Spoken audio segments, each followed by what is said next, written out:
Hmm? Ah! Oh. I discovered a whole different way of being in the world below my neck, you know. I learned what kinetics were and improvisation and speaking with my body. It was miraculous. It was just what the doctor ordered.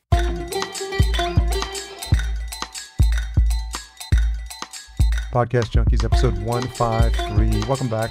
It's Harry Duran. This is Podcaster's voice heard nationwide, worldwide, galaxy-wide. If you're new, welcome. This is the show where I have amazing conversations with podcasters of all shapes and sizes, and sometimes people just associated with the podcasting industry, and I've got the platform to have amazing conversations, and so I do that. I have them here on this show, and you are here, and I'm happy, and we get to share this time together, which is awesome. Isn't this fun? Aren't you glad you're here? Okay, let's hop to it. Last week, who did we speak to? David Ridgen, filmmaker at CBC, Canadian Broadcasting Corporation. He was trained as a documentary storyteller and a filmmaker, trained as a screenwriter, and he learned on the job at CBC as an investigator and a journalist. His show is Someone Knows Something. It was an amazing, incredibly well-received conversation from someone who is a pro in the industry, and a lot of good feedback. It's probably one of my most popular tweets, recent tweets regarding an episode. It got retweeted. I think it was 30 times last time I checked. I should check again, see how it's doing, but it was a really great conversation. Please check it out. Episode 152, podcastjunkies.com/152. This week, I have a conversation with a friend of mine, someone who's been a friend of mine for the past couple of years. We've actually done some work with him to produce his show, so he happens to be a client as well. But I needed to get him on because his stories are just so amazing. So we dive deep. He's an artist. He's self-producer and self-initiator. That's what he likes to call himself. We talk about how he started the E-Travels podcast, his earliest memories working with a choreographer and a director, why he fell in love with being a clown, not kidding here, his nonprofit arts company, Free Public Laughs, and how he was, in a way, the predecessor for what we now know as Flashmobs, how being in costume allows you the freedom of expression, the time that Gino the Clown, his alter ego, got arrested, how saying yes to opportunities led him to become an artist, and not having everything planned out is not necessarily a bad thing. We talk about that and how he's heading into his third and final act. All in all, we were able to have this in person here in Echo Park, and it's just a fantastic conversation. I'm really excited to share it with you. This episode is brought to you by Podbean. One of the areas in which Podbean is focusing is making their app better and better. They want to make it better for listeners, and they want to make it therefore better for podcasters. And that includes a big focus on quality content, discoverability, and engagement. And recently, they just added a partnership with Stable, where they'll include their weekly recommendations as one of their topics. So they're doing so much with curating content, improving the recommendations. I definitely encourage you to check out the app. Head on over to podbean.com/podcastjunkies and get more information about that. Stay tuned to the end of the episode for the retention hashtag and my way of seeing if you're paying attention at home. A lot of fun. And if you're new to the podcast, it's a little Easter egg at the end of the episode that you share on social media and let me know you're one of the cool kids. But for now, enjoy my conversation with the entertaining Trules. All right. This is a first, right? Why is that? Because we are recording in Echo Park in the Barbershop Recording Studio. Is that what it's called? It is, run by Scott Barber in Echo Park, that would make Los sense. Angeles, California. That would make sense then. So Eric Trules, Professor Eric Trules, host, otherwise just known as Trules, since he's now retired, and even while he was working, was just known as Trules. That's the first time I haven't been able to get through an actual guest intro. You're in trouble. Wow, this is a harbinger of things to come in this episode. Trules, host of E-Travels with E-Trules. Thank you so much for joining us on Podcast Junkies. My pleasure, really. It's I look at this as my 1-year anniversary, and like a goal and a celebration and a pinnacle of having done something and survived a year. and to be on Podcast Junkies, like the industry standard of interviews, is a real pleasure for me. So thanks. It's been such an interesting journey, and I was recently at LA Podfest here, and that was a year since the one where we met. At LA Podcast Festival at the Hotel Sofitel. Yes. And this year it was at another hotel downtown. And it was, a strange hotel. I think it was Bellevue. I forget what it's called. Someplace downtown. An older hotel. Reminded me of the inside of The Shining. It was a bit creepy. But so for the benefit of the listener, we met at LA Podfest last year. So why don't you tell that story of how we met? I will. I am a longtime artist and self-producer and self-initiator, so that's sort of behind the story, because it'll be a long story, so you can interrupt anytime. Well, you can start with the basics, and then we'll weave the rest of the story in there. All right. So I went to something called Podcasts and Pizza. Here in Los Angeles. It's a podcast meetup. You usually go, I found out, but you were not there at that first one and only one I went to. Valerie Geller, a radio personality who likes my work, sent me there. Ben Adair is the host and organizer of Podcasts and Pizza. And previous Podcast Junkies guest. Great. And there were 3 guests that night. They were all comedy podcasters. And they are the co-organizers of the LA Podcast Festival, which I had never heard of. And it was my first podcast meeting.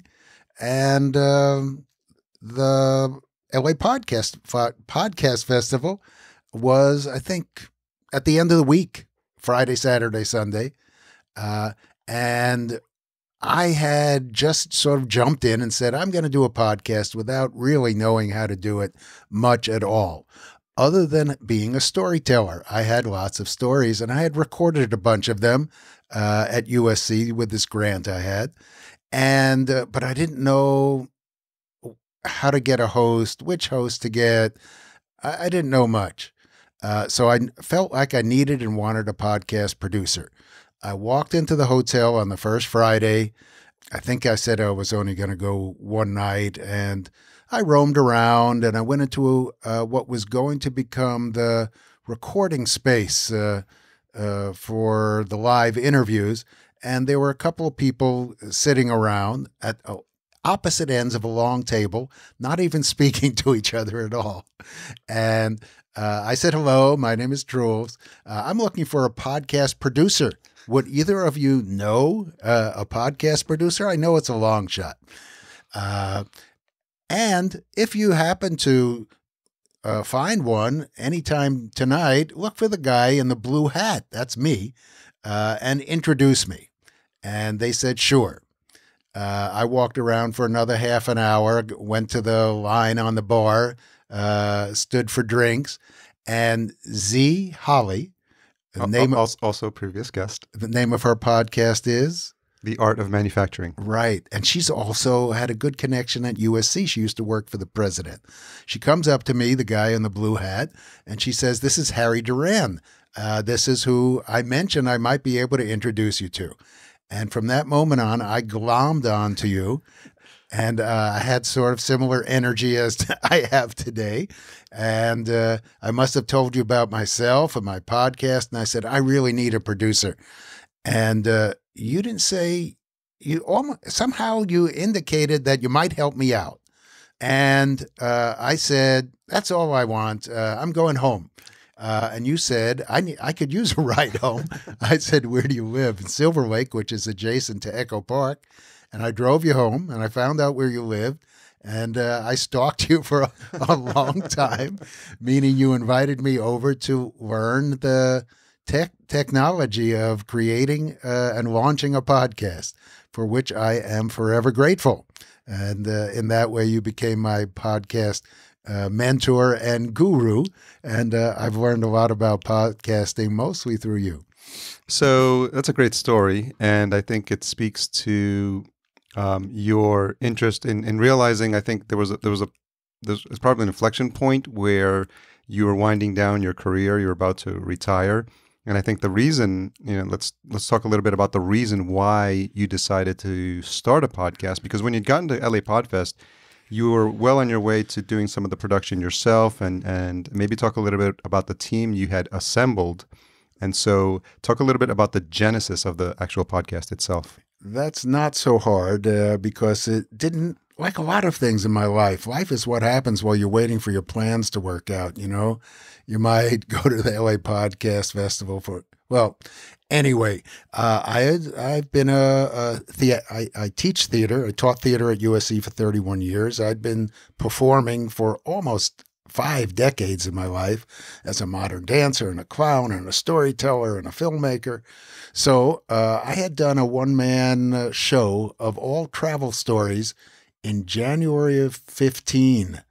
And I had a big crowd and some of my former students, one of whom, Jonathan Munoz-Proul, had read a great many of my travel blog posts on a travel website that I had since, I think, 2000.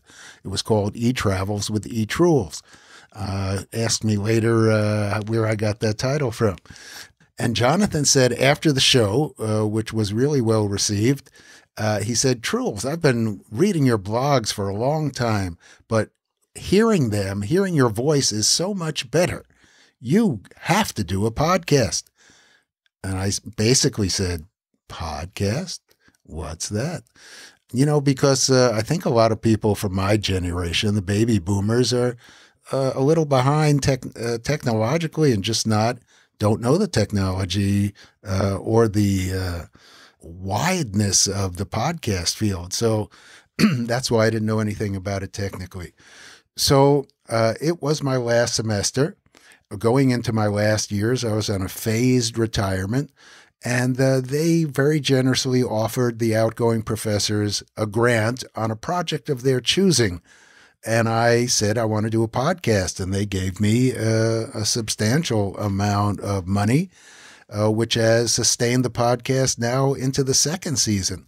But one of my colleagues, Phil Allen at the School of Dramatic Arts, welcomed me open arms into the sound design studio, where he had 3 freshmen in, I think, 2016. That's when I was starting. And he said, "I'm going to assign them all to work on your podcast," because it was good for them to learn the technology of podcasting. It was a different kind of sound design.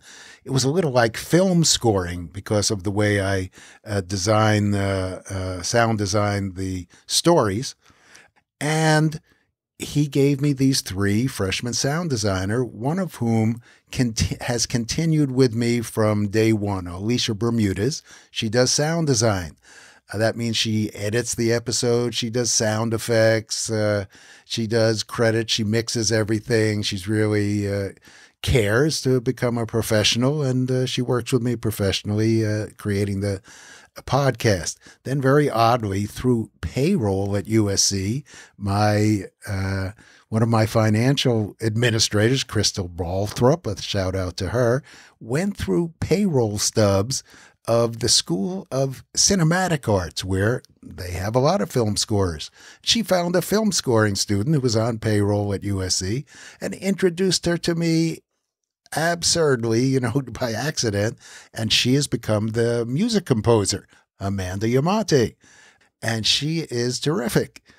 She listens to original traditional music because a lot of my stories take place in far off and far out locations, and I have her listen to gamelan music from Bali, Cuban music from Havana, if my episode is going to have the feel of those places. And she goes off and scores and composes her own music that captures the original like you can't tell the difference. So if you listen to my travelogues, they're full of music and they're sound immersive, and it feels like you're there. If you're here in Echo Park, because one of my travel episodes was based on the concept you don't have to go very far to travel, meaning right down the street there was a Cuban festival in Echo Park. And she not only captured the Cuban music of Havana, but also the gunshots and the roosters of Echo Park. And actually, that's what Alicia did, and Amanda created the music. So it's a really, I think, delicious and fun episode to listen to. It's one of my favorite episodes. I think I've told you that already. And I think what I'll do is I'll include that at the end of this episode as well, because I think that's a great way. I know we could always direct people to your podcast, but I think that's nice when people are in the mood and they hear the story. It's nice to hear the background of how something happened and then hear the actual composition that came out as a result of that. There's a really good podcast called Song Exploder with Hrishikesh. We saw him at Podcast and Pizza. And, I remember. Yeah, and he decomposes a song into its individual stems. And after hearing the description and the story behind of where they found that drum beat, you just want to hear you can hear the song before and hear the description of how it was put together, and then hear the song after, and you'll experience it in a completely different way because you have the context and the backstory. You know, I think that's what's amazing and unique about podcasting. It brings us back to the oral audio medium of radio. So even, I listen to a lot of books on Audible. I'm a big consumer of fiction and now nonfiction. So sometimes I just fall asleep reading a book. You always do. And even when I read it, if you get a good reader, I just listened to The Godfather, read by Joe Mantegna. Okay. And, I'm picturing Pacino and De Niro and all these characters, but to hear it, you hear every word. Yeah. And they don't have sound design, so it's all in your imagination. But of course, combined with your memory of Coppola's movie, and I've listened to many, many, many audiobooks, and I prefer it to reading now. Have you found yourself listening to more podcasts now as a result of being a podcaster? I don't think I'd ever listened to a podcast before I started, and that was one of my assignments that you gave me, listen to podcasts. And I had the ridiculous delusion that perhaps I was one of the only travel podcasters. But of course, this is not true. There are many travel podcasters out there. Of course, there are a lot of artists of every kind, and all you can do is bring your own voice and your own vision to the table. So there's no one's travel podcast quite like mine, especially just with the sound immersive quality and the music composition. Can you talk a little bit about the types of friendships you've started, even in just the travel world, where you've connected with fellow travel podcasters? So that's where I was trying to get to and got bumped into a fence there. So I started to listen to many podcasts, The Moth, and of course I know This American Life by Ira Glass, and they were NPR kind of storytelling podcasts, which set the model for me, and I hope mine is somewhat like that. Then again, my episodes take a long time to make, so I only release the travelogues once a month. You educated me and said, if you're going to build an audience, they want more. They will want more than once a month. Why don't you do something behind the scenes? So that's what I call the every other week episodes, behind the scenes. I think you were my first guest on the behind the scenes, and then Amanda and Alicia were. And that has grown from other travel podcasters who I got to meet just by listening to their podcasts. I introduced myself. We listened to each other podcasts. I met a few of them here in the barbershop studio.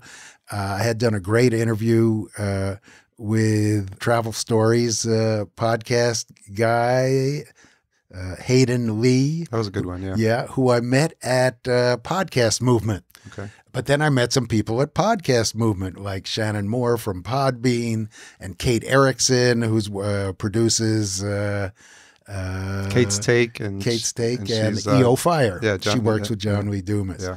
So it is like a family, and I see how many friends and people in the world. I still feel like a newbie, but this is your family, and it's not. Yeah, I come from the Hollywood world. I come from performance.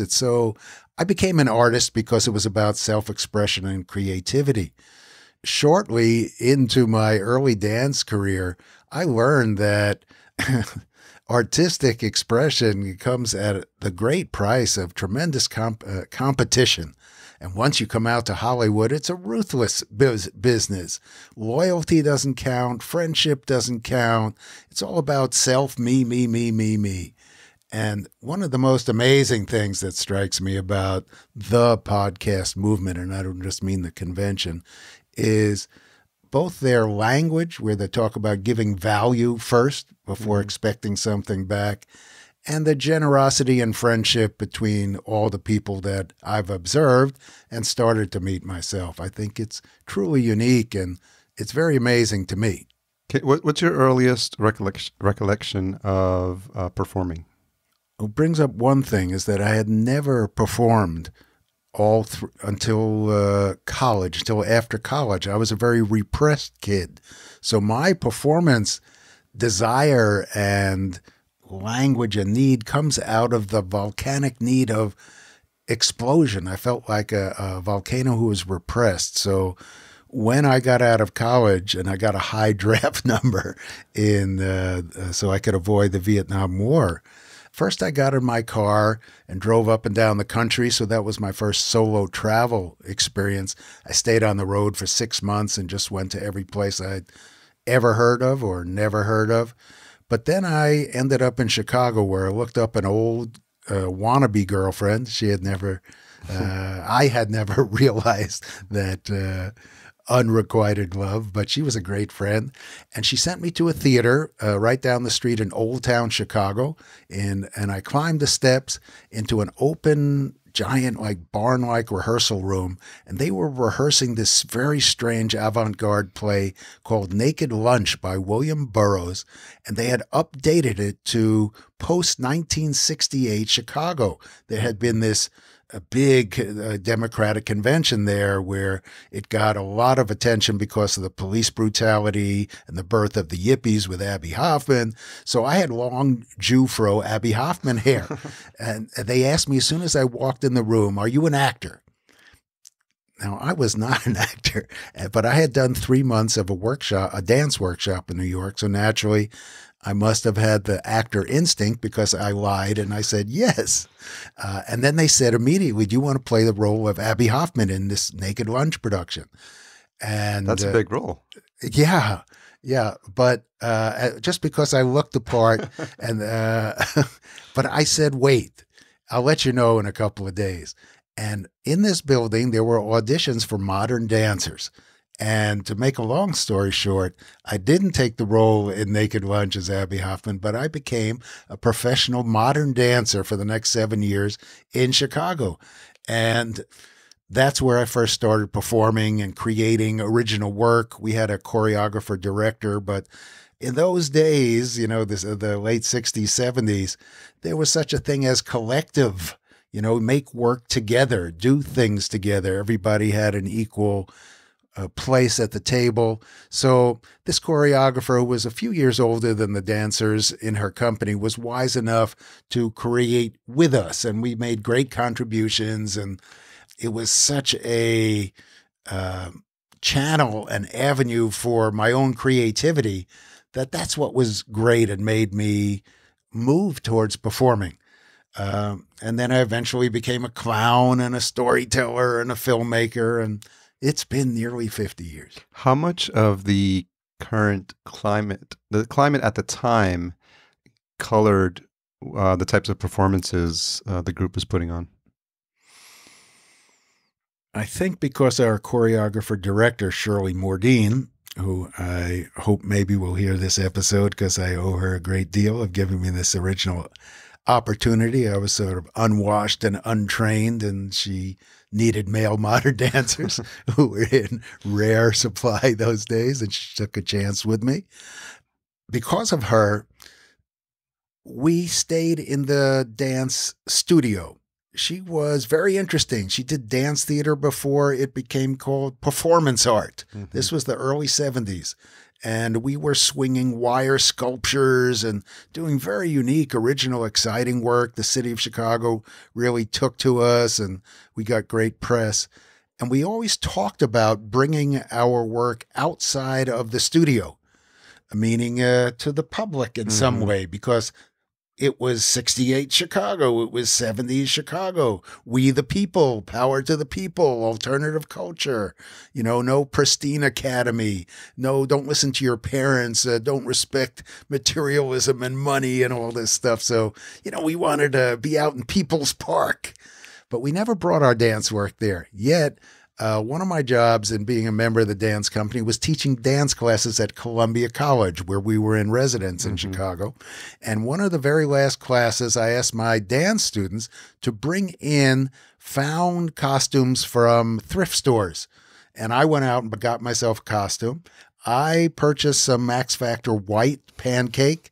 And in that last class, I made us all into clowns, or my idea of clowns. And we went out of our studio on Sheridan Road and rode the L trains to downtown Chicago. And we created magic and mayhem in the streets. So I immediately fell in love with what I called being a clown. And since I did it in public and improvised, I always got lots of press and publicity. So it was always rewarded. It was easy to get grants in those days. Illinois Arts Council, when I moved back to New York, I ran for mayor of New York City as a clown candidate, Gino Camisi. I came in 5th out of 4 candidates. That I might have said on some other podcast. But the grants and the opportunity, I just grew up in a time where I learned not to ask permission to create what I wanted. Or if I asked, which I modify, I asked many times, but many times I was denied or ignored. Hollywood didn't want to cast me. No one wanted me to become a clown. No one in the documentary film world wanted a new-time documentary filmmaker to have a theatrical release in Los Angeles. I just came in with this tenacious New York, don't take no for an answer energy, where I learned that I had to apply for my own grants, get my own funding, have my own company, market them myself. And I did this in the nonprofit arts world, which was the world that I grew up in. Sounds like a lot of those skills are very applicable in the podcasting world now. I guess that's an understatement. Every podcaster has to have those skills. Everything but grant writing. Yeah. The grants, I mean, you heard that episode. I did. As well. I did. They're just not as available for most podcasters. Yeah. We have Patreon and other schemes and funnels and webinars and different ways to monetize our podcasts, which I am a total failure at, but also mainly a non-participant in. I would like to monetize my travel podcast. And the world of travel, it's a giant world. There are so many advertisers. I have a ridiculous side story where early in the webosphere, Google Ads came onto the scene. And I had a up and running travel website. And I guess they asked me if they could run their Google ads on my website. I said, sure. And it seemed like within a day or a week or 2 weeks or a month, I had so many Google advertisers on my website. I was clicking away and looking at them and watching them. I thought they threw me off. Yeah, you're not supposed to be clicking on your own ads. Yeah, what did I know? And I haven't had an advertiser since. It also comes down to I've done so much self-initiation and self-promotion on my entire artistic career that, I'm retired now. I just don't have the hunger, ambition, or desire to sell myself as much as I did. So I'm trying to take a step back and share my travel stories and give people an immersive way to visit these cultures and places that they probably never see or go to by themselves. But one never knows, do one. And along the way, I try to have a sense of humor and an artistic point of view. So I hope my stories are unique and I hope people enjoy them. I really enjoy making them. That street performance actually has a name now, and you were probably early to the game, but they're called Flashmobs. I don't know if you've heard that term, but it started to become popular like 4 or 5 years ago. It's essentially a group of people that would go out into a public sphere, but they would blend in with the audience, and at a predetermined moment in time, they would all start performing. Actually, not all. I do know what you're talking about. I love this when I saw it on the web. I came to discover it a little late, but like in Grand Central Station in New York. It's a good one. It's a great one. Only one person would do us doing something choreographed and repetitive. Then there would be 2 and 4 and 8. And eventually there were hundreds of doing these choreographed, beautiful things. And it was real public dance and performance. And I always wanted to do one myself. I haven't yet. They're really great. There's a Grand Central one where they all freeze. And that's really fantastic because it's hard to videotape it. They've got to have people videotaping it like secretly. And there's ones where they do stuff on the subway. There's a really fantastic one where at each stop in the New York City subway, someone dressed in a different Star Wars costume gets on. So in the first one, I think it's Princess Leia gets on. And then 2 stops later, someone dressed as Darth Vader or Stormtroopers gets on. I get all in the same car, so the riders who've been there for a while, they keep on seeing these Star Wars. They're like, what's happening here? And then the Stormtroopers come and they take, and then Darth Vader ends up at the 2 stops later, and then they see Princess Leia and they're like, there she is, and then they grab her, and they're just like, amazing. It's so, but you know what's funny, Eric? I think it's this idea of bringing levity into a person's day, which just brings a smile to my face. And you know how if you stare at people's faces on the New York City subway, I've ridden the subway for years to work, and people look miserable. You know, no one looks and they don't look each other in the eye. And there's just moments of levity that I think just make a person's day. Well, you've touched my heart because that was the sole focus of my clowning. I don't know if I just said it, but I called it Free Public Laughs. Mm-hmm. That was the name of my nonprofit arts company, Free Public Laughs. And we got a lot of grants. And we went out once I discovered it in Chicago in that story I told. But then I moved back to New York in 1977. And I founded and directed New York City's resident clown troupe. And we got these grants to have public seasons, both summer and winter, where we would go out to announced places like Grand Central Station, Staten Island Ferry, Bloomingdale's, Yankee Stadium, or any street corner in New York, 6th Avenue and 54th Street. And I'd come with a company of clowns who had ridden the subway, and most people, I'd say 95%, didn't know we were coming, but because it was announced, you could follow us and you would be in on the joke and the levity, the planned levity. But we try to transform the mundane and the pedestrian into the theatrical and magical and bring some levity into people's lives. When I first did it, before I founded the clown troupe, I would go out every day from the Hotel Woodward on 55th and Broadway where I lived. I would get dressed, ride down the elevator, wave to the people in the lobby. They would see the clown go out every day and go out without passing a hat and just improvise on the street corners around Midtown. Now, sometimes people did extraordinary things with me, like Norman Cousins. He was the big editor for Saturday Night Review. He brought me up to his office unannounced and said, "Go to it, Gino." And I would climb the desks and throw the papers around. Here's a guy who wrote on illness that laughter was one of the best cures. Yeah. So that was you can run into many coincidences, not only on a podcast, but if you're a clown in public. Well, you seem to be able to get away with more. I experienced that to some extent on Halloween several years ago in New York City. My wife was dressed up as Sarah Palin, and I dressed up as the Heath Ledger version of the Joker. And it was the costume where he's dressed as a nurse in Batman: The Dark Knight. I think it was the second one. So in the character's dressed as a nurse, but he's got the Joker makeup on. So he's got the white makeup on, and he's got a nurse's outfit on. So that was my costume. And I'm sure this is what you experienced. There's something that happens when you are in makeup and you're in public and you realize that nobody knows who you are. and you start to feel this freedom of being able to perform or just say something what's on your mind. And I inhabited the Joker character, and I was on the subway, and I remember saying, "Ladies and gentlemen, I present to you Sarah Palin." and then I knew at the end of the day, like, no one was ever going to know who I was, and there's just some freedom in that. Well, you touched on many things in that little riff. The first one, I guess, freedom is my favorite word in the English language.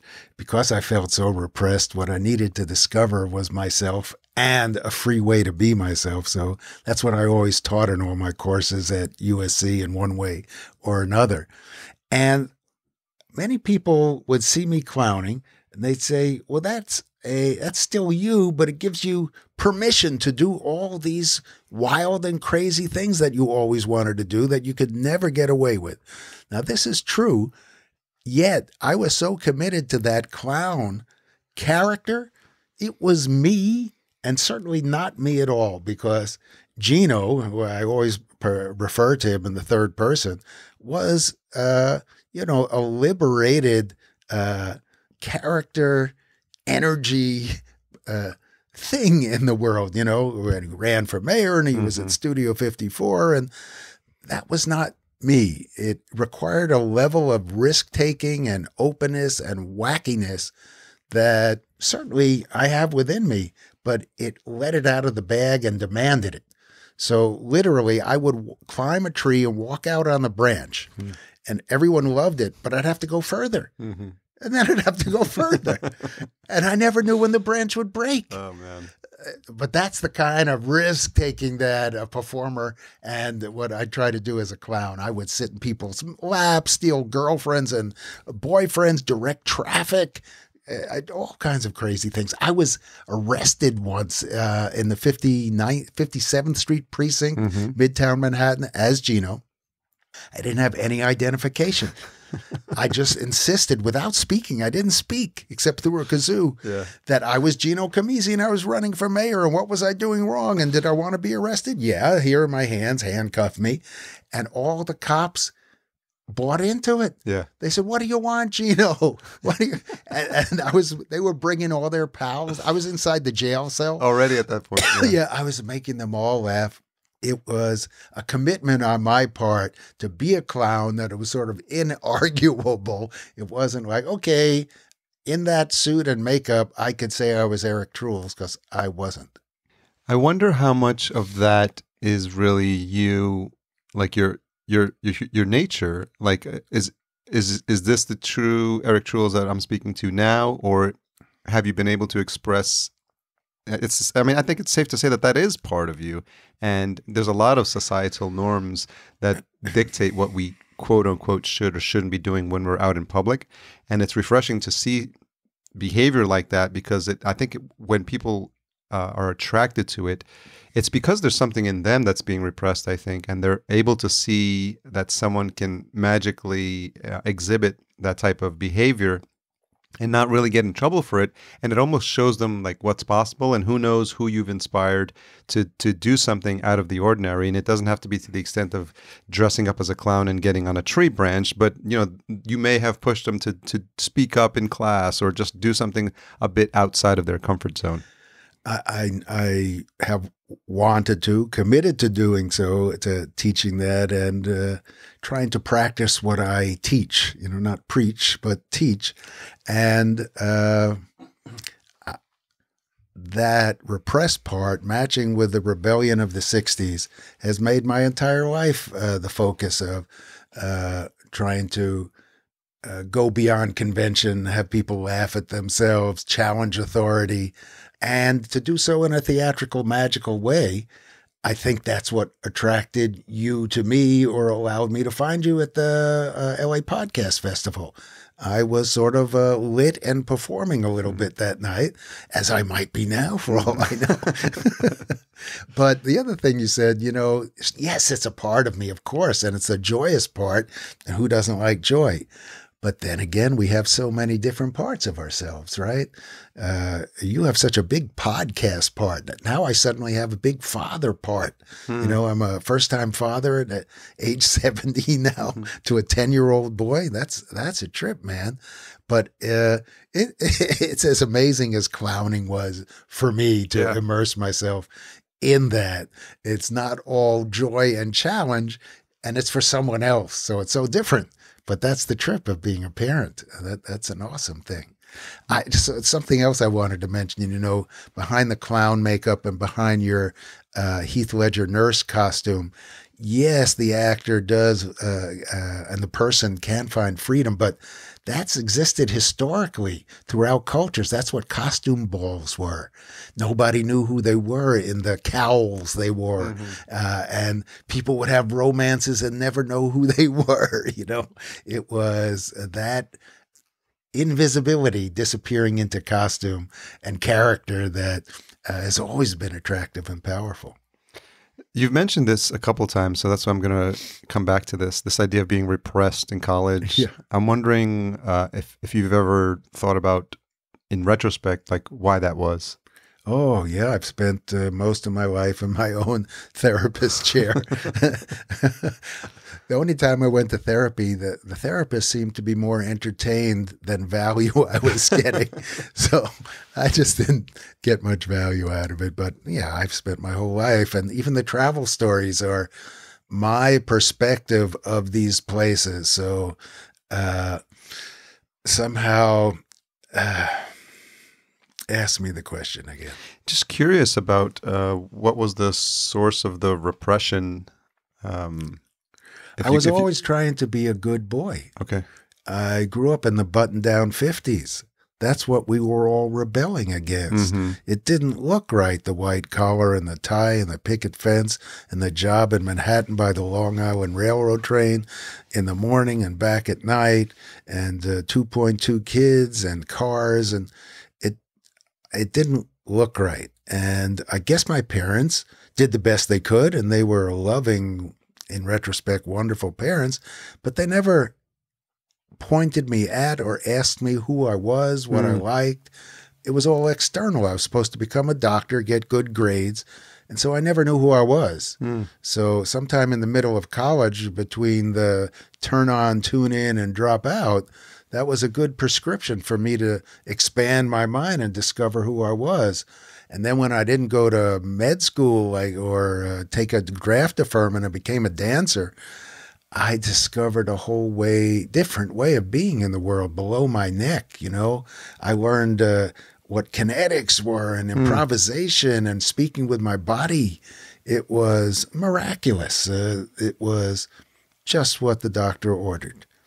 I don't think folks who were not raised in that era understand exactly how buttoned down the 50s were. I mean, we see the black and white, you know, the shows and the Leave It to Beaver, but to be living through that, it must have been what can only be described as a seismic shift in perception, because to go from the 50s to the 60s, like the real transition between what those two decades, from my history, you know, from what I understand, what they stood for, it must have been just a real shock to the system and scared a lot of people. Scared my parents. Yeah, scared them. And, you know, Elvis and the Beatles, and I can only imagine, like, when people get scared, they tend to swing to the other side of the pendulum and really operate from a place of fear. But yeah, I mean, it's just amazing to think that so much was happening, so many shifts were happening culturally during, you know, that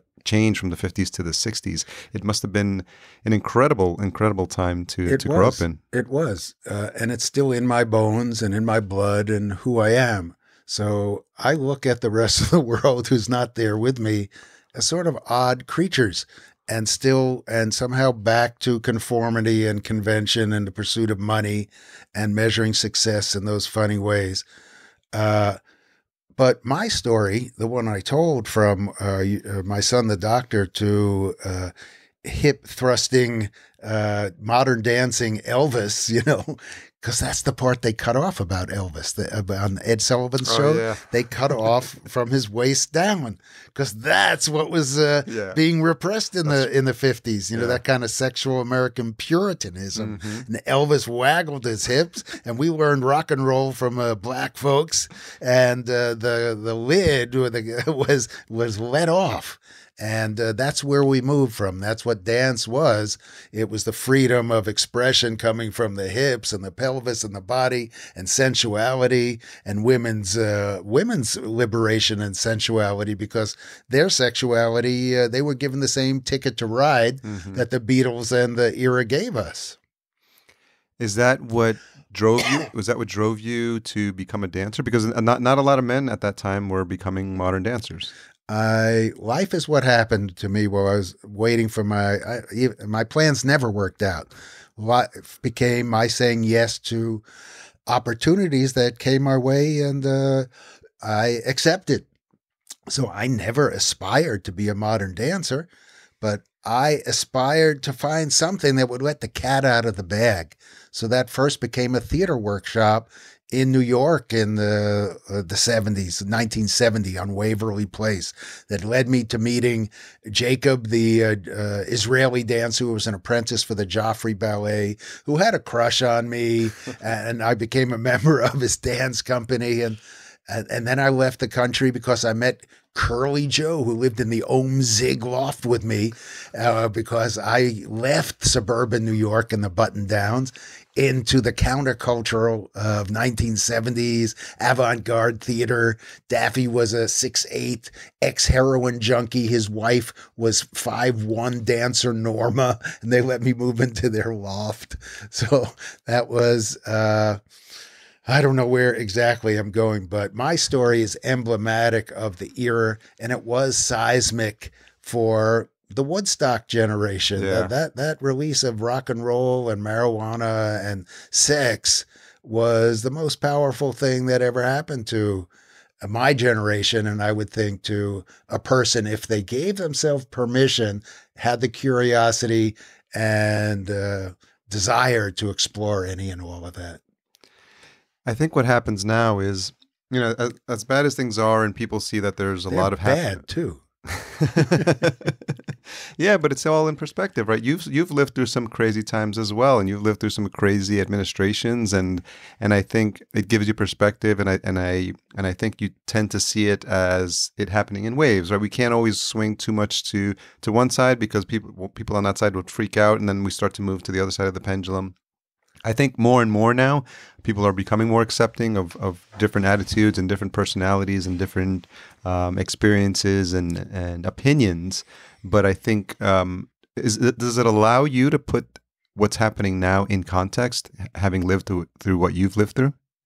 Well, I don't want to open up a giant door into politics and my view of how painful it is to live through this administration.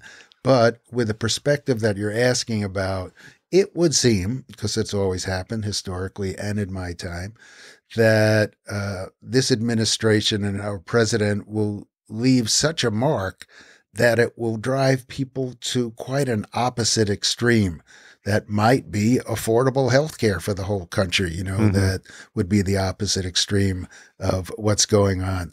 Because that's what my generation did. We rebelled against our parents. I presume that children have been rebelling against their parents since they were children and parents. And it's cyclical. It doesn't make it easier to live through the cycle. Because the cycle's still painful and against your ideals and humanity. But the perspective that it too, hopefully, will pass. And of course, that's the issue. If you go so far and cause a nuclear war or something, then there is no more. So one really has to have, it's about choices and commitments, life and, how you're going to spend it. That's what I try to pass on to my students. And I know that my becoming a parent at this age is a choice and a commitment. Fascinating. I think with all the stories you have, this could easily be a 3-hour episode. I imagine it could. But what I invite the listener to do is really get more of the story because it's by listening to your podcast, because through each of your episodes, I think what happens is you're taking us on a journey based on the location you're at the time, at the moment in time, or taking us back to that moment in time. But I think what's also wonderful is that you're painting a picture of where you are in your life at that moment, and so you're taking us, having us live through that experience. And I imagine there's people that listen that live vicariously through you and your podcast episodes, because they'll never, maybe even leave the country. There's people that don't even have a passport. We tend to think that that's a strange thing, because I love travel, and obviously you do as well. But there is, I believe there's a service you're providing for people that may not ever have that opportunity to step foot on that plane. Well, that's certainly one of my goals and desires, so I hope that's true. I'm always amazed of how many people don't travel, don't think travel is necessary or needed or want it to be part of their life, including some of my hosts on podcasts that I've guested on. They haven't been much out of the country, and it's a travel podcast, and they haven't traveled. No. Oh, okay. No, these were not travel podcasters. I thought it was maybe like the armchair traveler. That would be a good podcast, the armchair podcast. Yeah. But they passed on to me, or I've seen it on Facebook, that there's a lot of fear and judgment against travel. Fear of terrorism, cost of money, fear of being out of one's habitual environment, new foods, new habits, new things to see. And that makes many people uncomfortable. That's why they go to Hilton's and Marriott's and eat McDonald's to try to keep things as familiar as possible, which I think is ridiculous. And that's not the reason why I or anyone should travel, except to expand one's knowledge and comfort zone of every level possible, history and dance and culture and just everything. And I think you could probably speak to this idea of not having everything planned out, yet everything still turning out well in the end. Wow, that's a big one too, Harry, because I've been taught that I have not been able to plan or make my life become anything I've ever wanted for it. It's become what it's become. Yeah.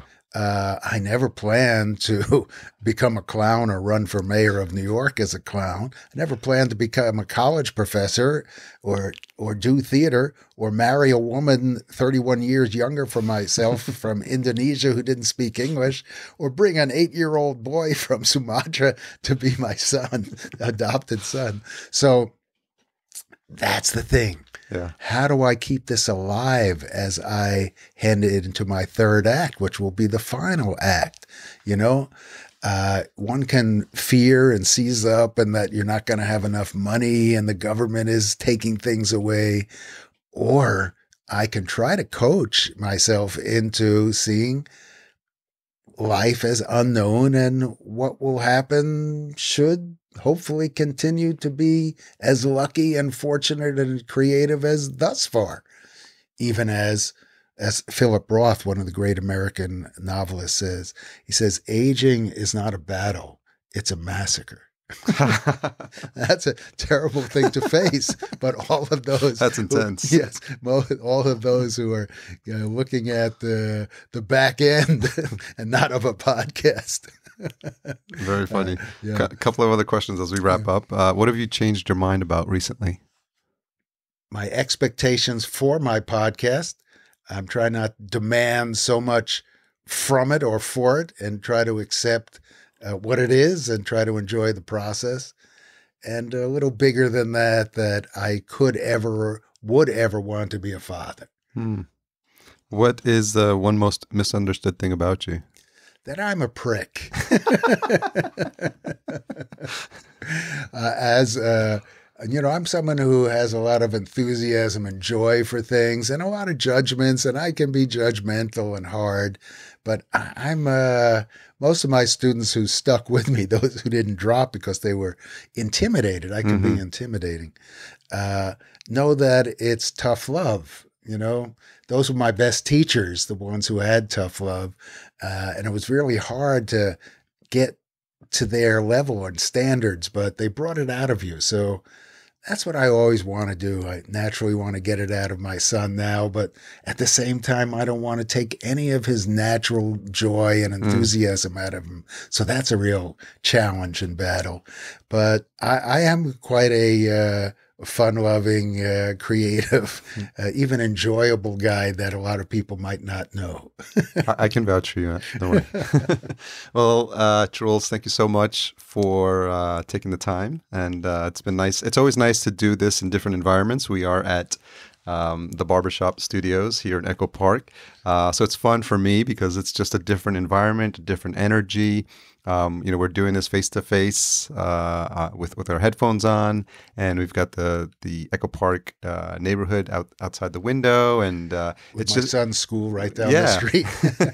so it's interesting, and talk about life's journeys. Like we had never even met as of probably about a year ago. So who knows where life is going to take you? And I think for me, it's just been open to possibilities and this idea of developing new friendships and always cultivating new friendships and new opportunities and being open to allow things to happen, I think is what allows for experiences like this and for moments like this. Well, I just want to say on your own show, which I think is a great show, and so it's so giving to the podcast community, and you're so much not about just yourself, and you've been so generous with me in just every way possible, and I'll bet a lot of people out there know that about you. It's not a secret.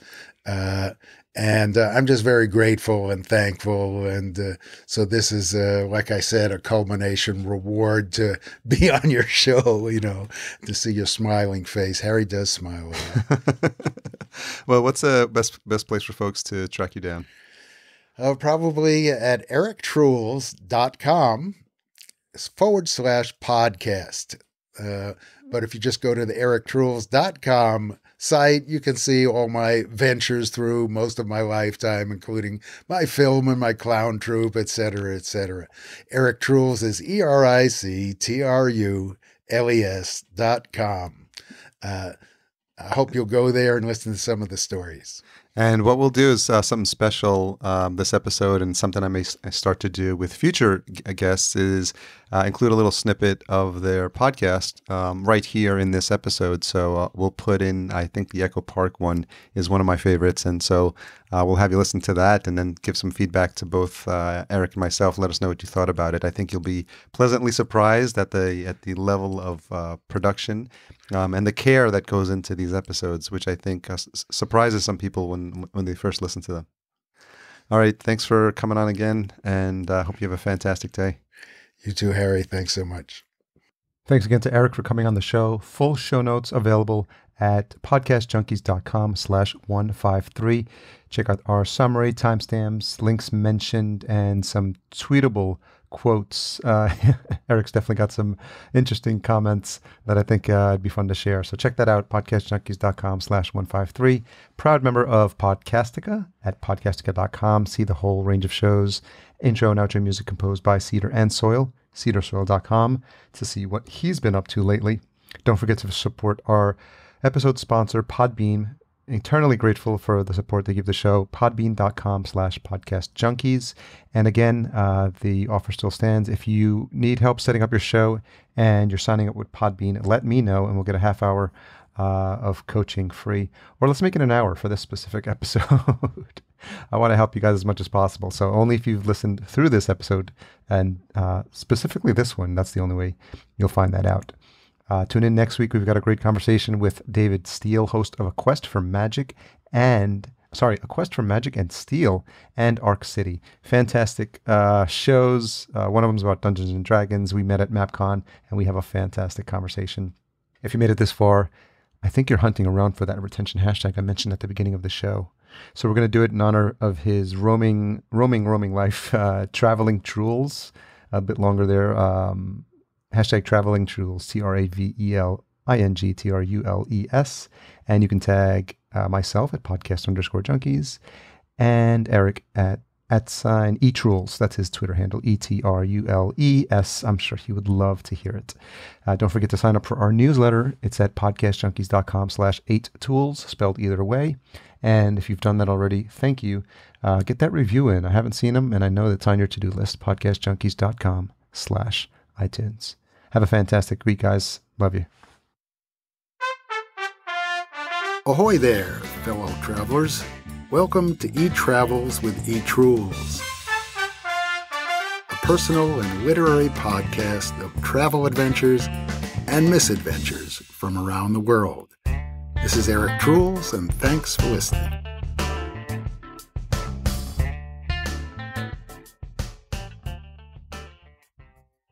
I've lived in Los Angeles for almost 30 years.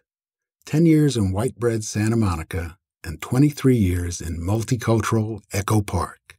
I love Echo Park. It's mi barrio. When I first moved here in 1993, it was full of musicians, socialists, Latinos, and artists like myself. There were gunshots and roosters crowing many nights of the week. My friends and even the LA Times asked me why the hell I wanted to move to the East Side. I said things like diversity, neighborhood, community, food, and history.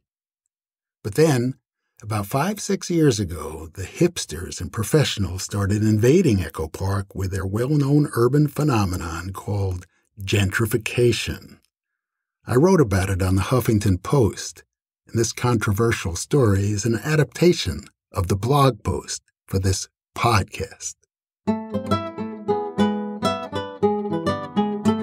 eTravels with eTrules. The gentrification of mi barrio, Echo Park. Summer 2014. Sometimes you don't have to go anywhere to see the world. Like just yesterday, I went to La Presencia Cubano Festival, the longtime arts festival right in my neighborhood, which celebrates the music and culture of the Cuban people here in LA. The north side of Echo Park Lake, just south of Amy Semple McPherson's famous Four Square Temple, was mobbed with thousands of people, hordes of them draped in flags and T-shirts of Cuban red, white, and blue. I felt right at home. You see, I first moved here to the hills of Echo Park 21 years ago.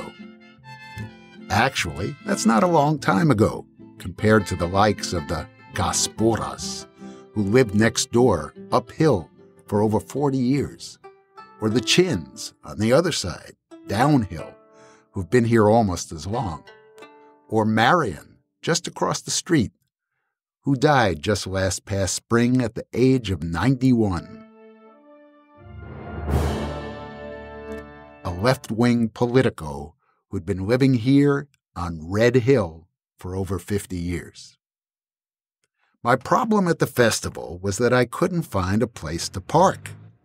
I drove around and around for maybe 20 minutes, but I came up blank. I'd been to lots of festivals in Echo Park, but this never happened before. I knew all the little nooks and parking crannies, all the secret parking spots down the alleys, in the grocery store parking lots, behind the liquor stores. Still, nada. I drove back home annoyed, but not defeated. I got on my old school blue 3-speed bicycle, and I pedaled back down the steep, almost unbikeable hill. I told myself no problema. Because once I got to the park, like I said, I felt right at home. I roamed around amongst the crowds of every skin color. I ate fried plantains with creme fraiche. Then I laid on my back in the newly planted grass, and I stared up at the blue sky through one of the 100-year-old giant eucalyptus trees. I relaxed in the middle of the crowd. I soaked up the piano brass Cubano dance music, the throbbing bass and the entire hubbub exploding and pulsating all around me. I felt like I was back in Havana, like in the summer of 2010. But today was even more Cuban, if that was possible, right here in mi own barrio, Echo Parque. But no parking. It was still sticking in my craw. I just couldn't get over how much the neighborhood had changed over the last 21 years. I remember when I first moved here in '93, after living 10 years in white bread, Santa Monica. Why are you moving, Trules? Nobody leaves Santa Monica. I mean, what are you doing? You're rent-controlled. Oh, come on, man. It's boring. I'm tired of my little one-bedroom with the same neighbors in a cookie-cutter apartment building. Yeah, it's $459 a month. Great. But it's not big enough or private enough for parties. I'm moving to the old Hollywood hills of Echo Park. 3 bedrooms, terraced garden, view of the Hollywood sign from the back deck. Bye-bye, Santa Monica. Okay, Trules. Good luck. You see, back in those days, 1993, Echo Park still had the reputation of being a dangerous, gun-toting Latino barrio. La M, the adult Latino gang of the hood, supposedly still hung out after dark in Elysian Park, just a 2-minute walk up the hill. In fact, back in the day, it was hard to tell the difference between the fireworks in nearby Dodger Stadium and the random gunshots that always kept the neighborhood popping. Of course, when the pops came at 2 or 3 in the morning, you were pretty sure it wasn't from Dodger Stadium and Chavez Ravine. It was from just down the hill, from the lowlands of the still rough and tumble Echo Park Avenue and the iconic drug-dealing Magic gas station at the fork of Echo Park and Morton, where Allison Anders shot her film La Vida Loca. Right across from Chicken Corner, where Latino immigrants raised their hens, and where the crowing roosters woke us up every morning, any time between 3 and 6 a.m. I guess their rooster clocks were always a little haywire, maybe because of the gunshots. My spot in Echo Park, at the top of Lucretia Avenue, used to be called Red Hill, for all the socialist and commie sympathizers that moved to the left-leaning hills of Los Angeles.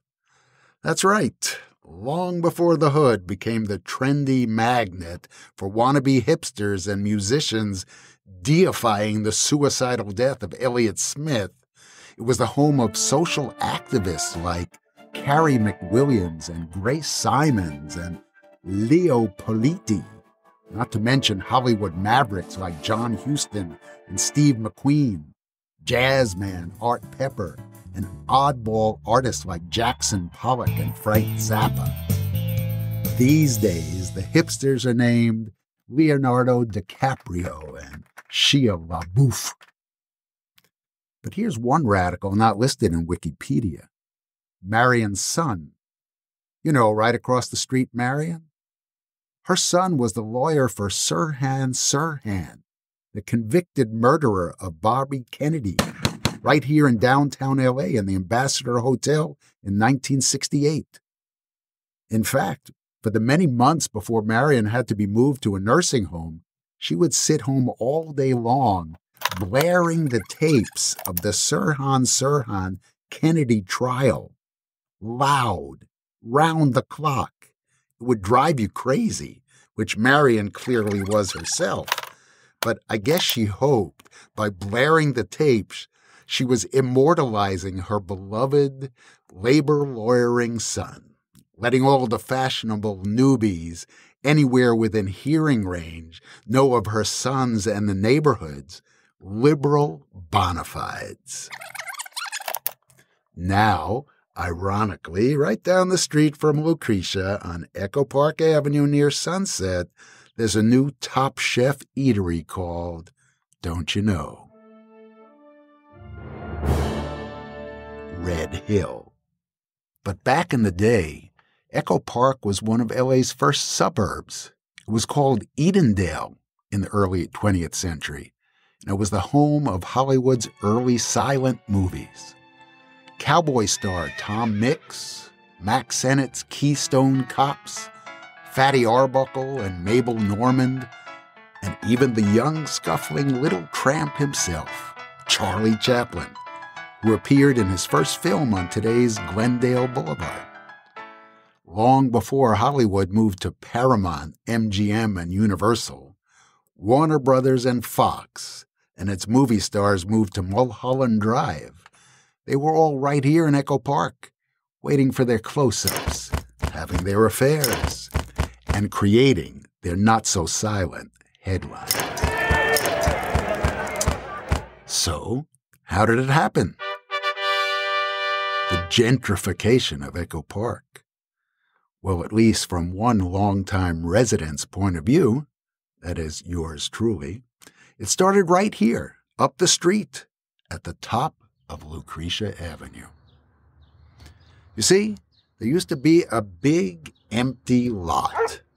Just 3 houses uphill from our house, same side of the street, looking gloriously out at the Hollywood sign and the Griffith Park Observatory just a couple of hillsides over.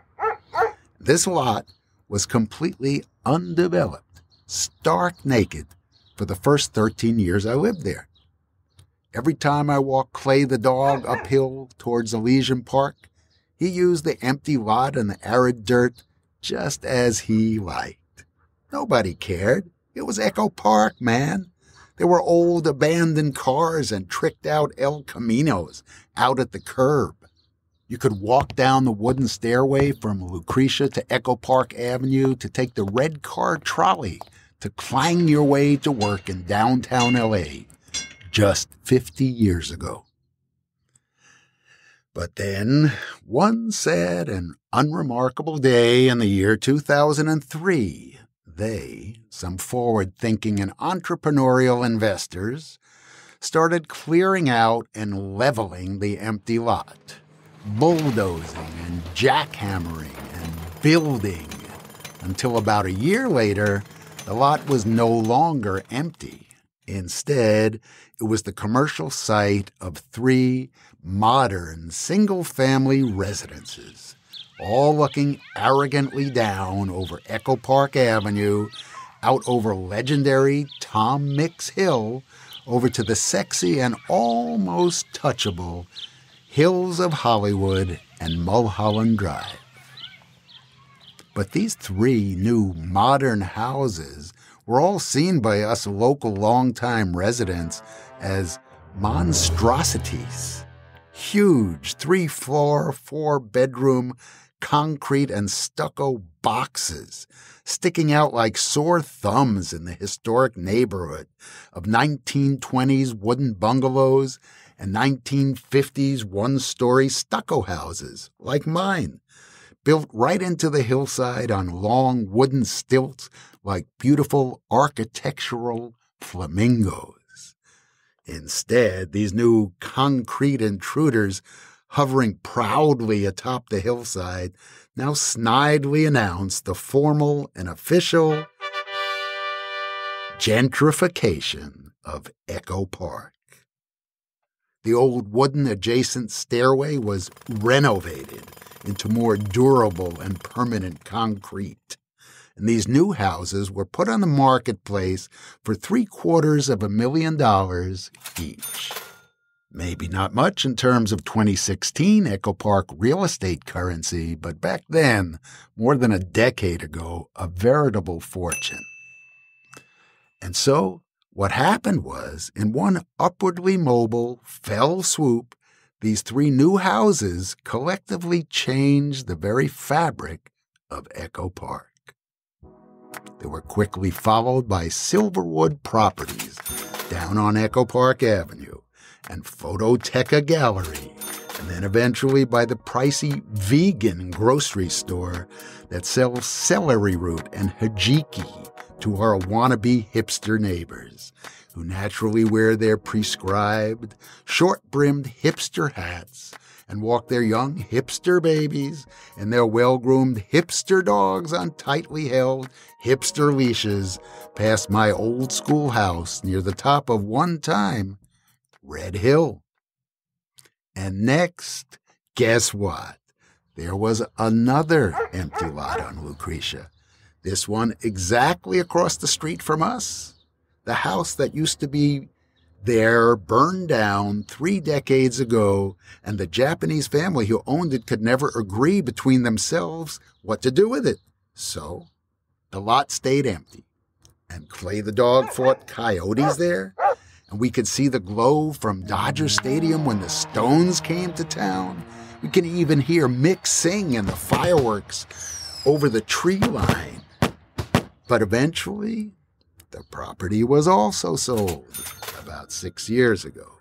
And soon enough, bulldozers came in to pull down the fruit trees and to level the land for the development of 4 new modern townhouses. The neighbors protested, and we lost. So now, every day, we have banging and clanging and earth-shaking as they build the 4 new townhouses directly across the street in the new Echo Park. They have all the permits, they follow all the rules, and all we neighbors will just have to suck it up and jockey our cars and somehow fit in 20 more new neighbors. In fact, just the other day, one of my new neighbors from quickly gentrifying Echo Park, let's call him John, who recently moved into the hood less than a year ago, had the nerve to come over and knock on my door to demand that I turn down my music. I was confused, having just come to the door expecting just another Jehovah's Witness or perhaps another magazine-slinging teenager, when John, without even introducing himself, bluntly asked me to turn down my music. I took a moment, and then I just sort of laughed out loud. Do you know what neighborhood you just moved into, my friend? It's called Echo Park. We have dogs here who bark 24/7. Which, by the way, is much better than the roosters who used to crow here every friggin' morning whenever they liked it. We have bands full of musicians like Jackson Browne and Glenn Frey, who used to live right here when they were young and hungry. Bands that practice whenever they want to, day or night. Why do you think it's called Echo Park, man? Because the hills are alive. They resound. Not only with music, but sometimes with gunshots and jazz, and left-wing socialists playing endless tapes, and the cacophony of illegal immigrants and yuppies and bobos, bourgeois bohemians, of which I may be one. So chill, dude. We play music here, loud music. We have to put up with our neighbors and their eccentricities. Just imagine if you had to listen to suicidal Elliott Smith or weird Frank Zappa practicing live music in the neighborhood 24/7. Just imagine that one of your neighbors was a heroin-addicted, anti-Semitic junkie who hurled insults at you from her doorstep 20 feet from your bedroom window whenever the hell she had the drug-addicted urge. Just imagine, pal, that maybe you've moved to the wrong neighborhood, or maybe moved too soon before the gentrification of Echo Park was complete. Maybe, neighbor, you should go back to Woodland Hills or back to Nebraska, where there's still some quiet civility amongst neighbors and no loud music, live or recorded. And just maybe you should think twice before you come knocking over at my door again, asking me to turn down my KJazz or KCRW radio broadcast out the speakers of my back deck overlooking Echo Park Avenue and the sexy Hollywood Hills and your newly purchased overpriced home just below me on Avalon Street. Because, no, pal, I'm not going to turn down my music at 6 p.m. on a sunny Friday afternoon at the beginning of my weekend in the middle of my California paradise just because it's a little loud or a little inconvenient for you and your wife and your kids going to work at the Disney Animation Factory in Burbank or the Wells Fargo Bank downtown, or wherever you're going to and from, earning you the privilege of living in our great and historical neighborhood now sadly known as trendy, gentrified Echo Park. Yeah, that's what I said to this guy, John. And he said back to me, after his neck turned beet red and the steam came out of his nose, well, fuck you too. Maybe we did move to the wrong neighborhood if the rest of the neighbors are anything like you. Have a nice night, neighbor, I said as I closed the door on him. And I went back out to the back deck and heard that my music might have just been a tad loud. And I went back inside and turned it down a bit. Disappointed in myself. What a hypocrite. It was all inevitable. The gentrification of Echo Park, the rents rising, the Latinos and the artists being forced to move to cheaper digs, the new bars and restaurants, the development of Chicken Corner across the street from the no longer Magic gas station, now a new shiny Chevron station across the street from the trendy Chongo coffee shop. Yep, the Roosters have been replaced with 45 new condo units, bringing maybe 500 new residents into the hood, marching up and down the hill to Dodger firework displays after all the home games. And just a year ago, the original Pioneer Chicken and Supermarket, here for decades, gone too. Replaced with the new Little Caesars Pizza and Walgreens across the parking lot from Red Hill, the restaurant. And just to add insult to injury, now Barragan's, the oldest Mexican restaurant in L.A., on Sunset, just east of Echo Park Avenue, where the wife and I went every other Friday afternoon for the most delicious, free fried chicken and half-price margarita happy hour in town, closed too, replaced by a new fish and chips British pub, the Lost Knife. I spoke to Mr. Barragan himself, the late middle-aged son of the original owner. He said, "What can I do?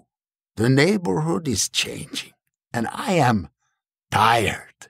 I shook his hand and thanked him for all the years. I said, "Yeah, the times they are a-changing, Mr. Barragan, but I'm not sure if for the better."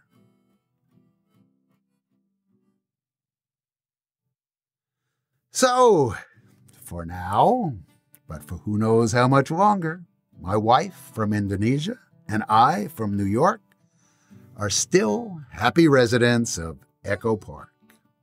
We manage the rent with a subtenant, and we still enjoy the view from the back deck out over the Hollywood sign, where the sun sets over the Pacific Ocean in a kaleidoscope of color about 340 days a year. We plant vegetables, tomatoes, jalapenos, Japanese eggplant, crawling cucumbers, every spring in the top terrace of the lower 40. And we eat them all summer long until the Santa Ana winds come and blow during the brutally hot days of Indian summer. We still appreciate where we live, in my landlady's home, in the hills of Echo Park, because, hey, none of us really owns anything, right? So, here's a toast to the Reds and the artists, to the Latinos and the newbies. We all live here together. Sure, both the old Cuban bakery and jewelry shop where I bought our engraved gold wedding bands, are long gone. But there's still a few remaining pawn shops and 99-cent stores next to the Echo and the Echoplex on Sunset, the alternative rock symbols of the new Echo Park, where Angelinos flock every weekend to discover the new Jackson Browne or the new Elliott Smith.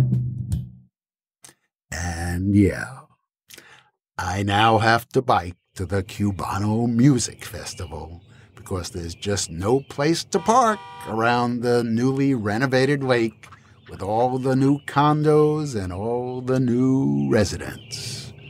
But hey, I'm not complaining. I'm just saying, love from Echo Park. Still, mi barrio.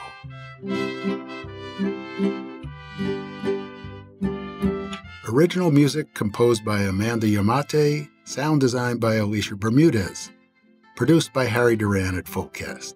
Please contact us with your feedback and to schedule an on-air interview. This podcast has been supported with the USC Capstone Grant. Special thanks to Phil Allen and the School of Dramatic Arts for their support.